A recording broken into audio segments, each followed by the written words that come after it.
இதே மாதிரி அவங்க சாணார்பேட்ல இருந்து அழுதுக்கு இருக்காங்க சார். எல்லாரும் அவங்க 33 வயசு வரைக்கும் நாங்கள் எக்ஸாம் எழுதிக்கிட்டே இருக்கோம். எழுதியும் பிரயோஜனம் கிடையாது. இப்போ வரைக்கும் எங்களுக்கு தமிழ்நாட்டில் நல்லா படிச்சவங்க நடு ரோட்ல தான் நிக்கணும்ன்றது இது ஒரு ஆதாரம். விஓ அசிஸ்டன்ட் போஸ்டிங்க்கு நான் அப்ளை பண்ணி எக்ஸாம் எழுதினேன். எல்லாமே கரெக்டா பண்ணேன். பட் மார்க் ஏன் கம்மியாச்சு? ஒரு 10th படிச்ச குவாலிஃபிகேஷன் கூட நான் அதுல வாங்கலன்னா நான் என்ன இதுல எதுக்காக எனக்கு பாஸ் போட்டாங்க? பிரைவேட் ஜாப்ல போய் சேருமா? படிமா படிமா படிமா. எதுக்காக படிக்கணும்? யாரை ஏமாத்துறாங்க இங்க?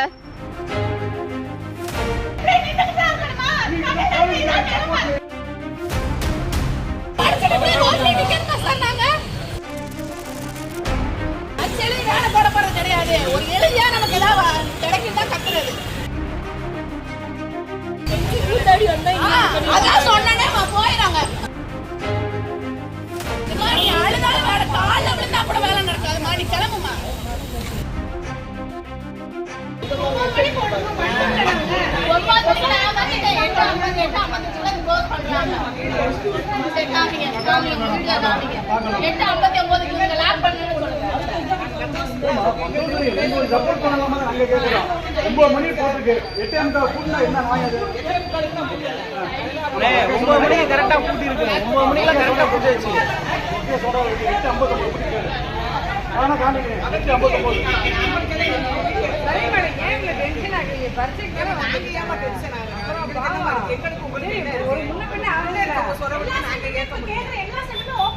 ஒரு 10 நிமிஷம் எப்பயுமே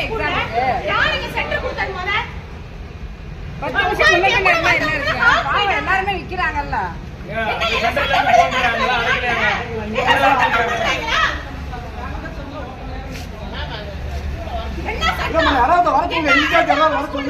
பேசுறோம்.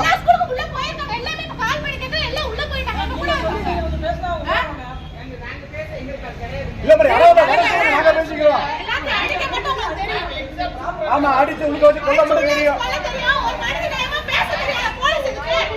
நீங்க எங்க போலீஸா இருக்குமா கவலை வரீங்க? உள்ள இறங்குங்க 4 பேர் அப்பதான் தெரியும். வரட்டும் நீங்க வாங்க அப்ப அப்ப மட்டும் வாங்க. உள்ள இறங்கினா மட்டும் வாங்க. போய் ரெக்வெஸ்ட் பண்ணி பேசுறாங்க.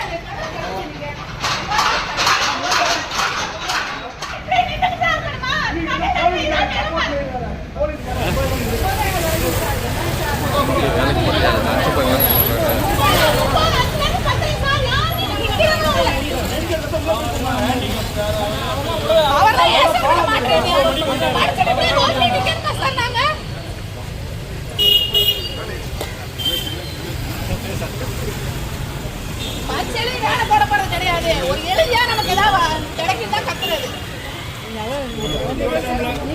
பேசிருக்காங்க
அதான் சொன்னனே போயிடாங்க.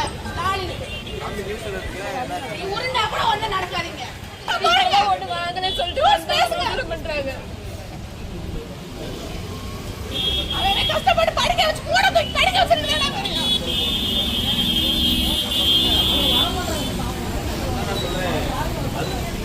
அழுதாலும் வேற கால விழுந்தா கூட வேலை நடக்காதுமா. நீ கிளம்புமா.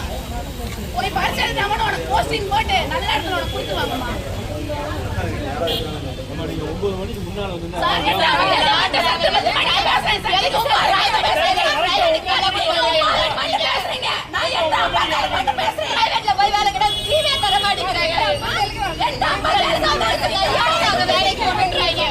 உங்களுக்கு ஒரு போன் போற பிரச்சனை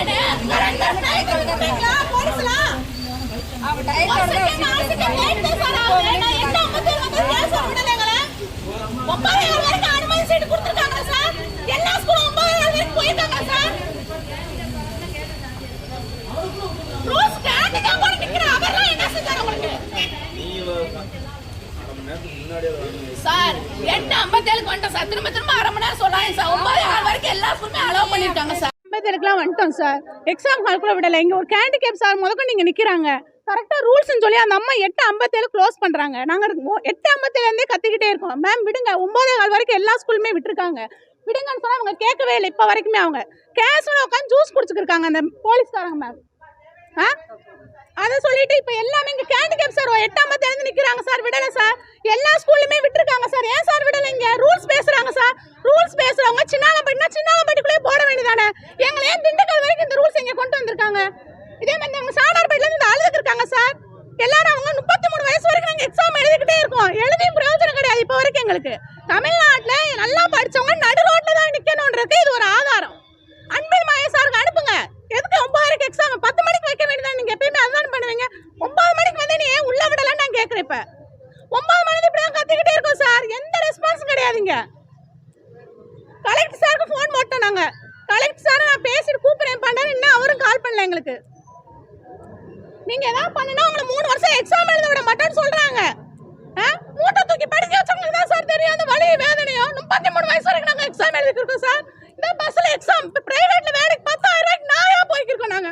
காலைல 8 மணில இருந்து 12 மணி நைட் 6 மணி வரைக்கும் வேலை பார்த்துட்டு இருக்கோம். ஏன் உங்களுக்கு எந்த வேலையுமே கிடைக்காது? எக்ஸாம் எழுதியும் கிடைக்காதுங்க. ஏன் ஒரு 5 நிமிஷம் எக்ஸ்டெண்ட் பண்ண 9:57 விட்டவங்க 9 மணி வரைக்கும் நீ விட வேண்டாம். 9:05 வரைக்கும் கூட ரிலாக்ஸ் பண்ண வேண்டியதானே? எனக்கு ஒன்று புரியவே இல்லை. எனக்கு எக்ஸ்பிளைன் கலெக்டர் ஆஃபீஸ்லேருந்து எனக்கு வந்தே ஆகணும். ஒரு பேரண்ட்ஸ் இல்லாதவங்களுக்கு அவங்க என்ன சொல்லுவாங்க, அம்மா மட்டும்தான் இருக்கிறாங்க, நான் ஆயா வீட்டில் தான் வளர்றேன் அப்படின்ற பட்சத்தில் கவர்மெண்ட் வேலை அவங்க கலெக்டரே வந்து தரணும். பட் ஏன் தரலை? அவங்க ஒவ்வொரு எக்ஸாமுக்கும் எழுதுறோம். போய் இன்டர்வியூவில் தாலுகா ஆஃபீஸில் விஓ அசிஸ்டன்ட் போஸ்டிங்குக்கு நான் அப்ளை பண்ணி எக்ஸாம் எழுதினேன்.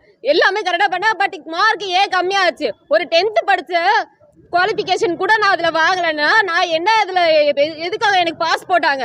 ஒவ்வொரு ஸ்கூல் ஸ்டூடெண்ட்ல இருக்கு எல்லாருக்கும் 10th வரைக்கும் எப்படி பாஸ் போடுவாங்க? எனக்கு புரியல. ஒரு இங்கிலீஷ் தமிழ் வாசிக்க என்னால் முடியாதா? எனக்கு அது தெரியல. அவங்க எதுக்காக எனக்கு மார்க் கம்மி பண்ணாங்க? எனக்கு அதுக்கு ரீசன் அவங்கள்ட்ட போய் கேட்டா ஒவ்வொருத்தரும் இப்படி வந்தே கேட்டா சொல்ல முடியுமாமான்னு கேட்குறாங்க. இது நான் போய் கலெக்டர் ஆஃபீஸே எனக்கு இப்போ கலெக்டர் ஆஃபீஸ் எனக்கு இங்கே வந்து பதில் சொல்லியே ஆகணும். எங்களுக்கு 10 மணிக்கு எக்ஸாம் வச்சிருந்தா கூட வந்து சேர்ந்துருப்போம். அங்கேருந்து நாங்கள் இப்போ ஒவ்வொரு ப்ரைவேட் ஜாப்ல போய் சேருமா? படிமா எதுக்காக படிக்கணும்? யாரை ஏமாத்துறாங்க இங்கே? படின்றாங்க. படிச்சது ஃபுல்லா படிச்சவங்களே ஏமாத்துறாங்க. அப்புறம் நாங்க எப்படி சார் முன்னேறி வர்றது? படிச்சவங்க அதுக்கு அடுத்தது நாங்க ஸ்டெப் வைக்கவே எங்களால முடியல. இவங்களே எல்லாமே ஏமாத்துறாங்க. இவங்க 8:57 வந்தேன்னா கொஞ்சம் லேட்டா தான் சார் வந்தேன். என்னால அங்க இருந்து இங்க அட்ரஸ் எனக்கு தெரியல. நான் கண்டுபிடிச்சு வர்றதுக்கு எனக்கு கொஞ்சம் லேட்டா தான் ஆச்சு. நான் இல்லைன்னா சொல்லல. ஒரு 5 செகண்ட் லேட் ஆயிடுச்சு, அவ்வளவுதான். அதுக்கு உள்ள விட மாட்டேன்றாங்க. நாங்க என்னதான் சார் பண்றது? ஒன்று இந்த ப்ரைவேட் ஜாப்புக்கு ஒரு கடை இருக்கக்கூடாது, ஒரு இதுவும் இருக்கக்கூடாது. எல்லாத்தையும் க்ளோஸ் பண்ணுங்க. எல்லாமே கவர்மெண்ட் எடுத்துக்கணும். எடுத்தா மட்டுமே நாங்கள் எங்கள் அதில் முன்னேற முடியும். எல்லா ப்ரைவேட் ஜாப்லையும் போய் பாருங்க, நாள் முழுக்க நிற்க வைக்கிறாங்க. போய் கால் வலியோடு நைட்டு தூக்க முடியல, அவ்வளோ கால் வலி. அடுத்த நாள் எந்திரிச்சு திரும்ப வரணும். என்ன கவர்மெண்ட் வேலை? அவங்க என்ன வேலை பார்க்குறாங்க? எனக்கு பதில் சொல்லியே ஆகணும். இப்போ என்னை உள்ள விட மாட்டேன்றாங்க. அதுக்கு என்ன ஆன்சரு? ட்ரெண்ட ஃப்ரெண்ட் ஆக்கிக்கோங்க. தந்தி டிவியின் சப்ஸ்கிரைபர்ஸ் அண்ட் ஃபாலோவர்ஸ் குடும்பத்துல நீங்களும் இணையுங்க.